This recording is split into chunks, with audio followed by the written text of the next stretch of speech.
Ер нь энэ газрын агентлаг бол маш удаан шүү.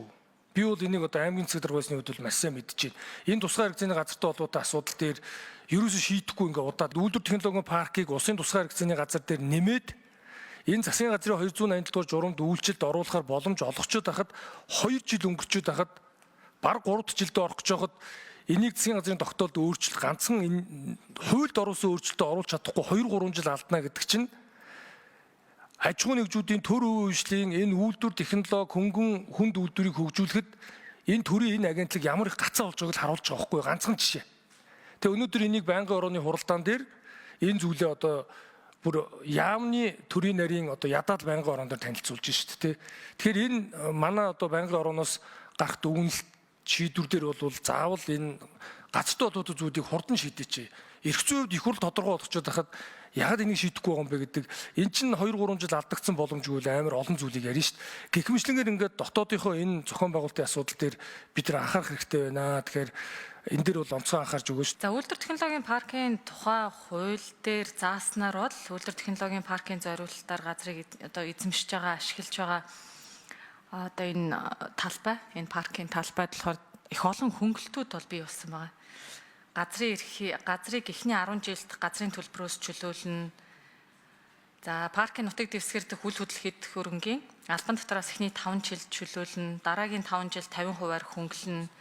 Дотоодын үйлдвэрлэлээс хангах боломжгүй импортоор оруулж байгаа барилгын материал дэд бүтц санагдах хөрөмжийг албан татварын төлөх хугацааг нь 4 жил хүртэл хугацаагаар сунгана.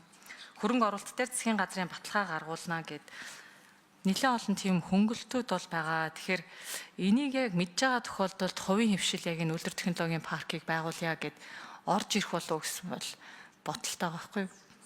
Тэгэхээр энэ паркийн байршлын сонголтыг хэрхэн хийсэн бэ? Үйлдвэрлэл технологийн паркийн эрх зүйн байдлын тухай хууль маань саяны таны хэлдэг нөгөө ер нь 9 тодорхой дэмжлэг байгаа. 9 тодорхой дэмжлэг хуулиндаа заасан байгаа. За бусад хуулийн дэмжлэгийг бас ашиглана гэсэн. Тэгээд нөгөө хувийн хвшлийн одоо ялангуяа 3 саяны миний 2 танилцуулдаг бүтээн байгуулалтанд нэлээд агцсан хөрөнгө оруулагч нартай уулзахад бол энэ маш чухал хууль болсон.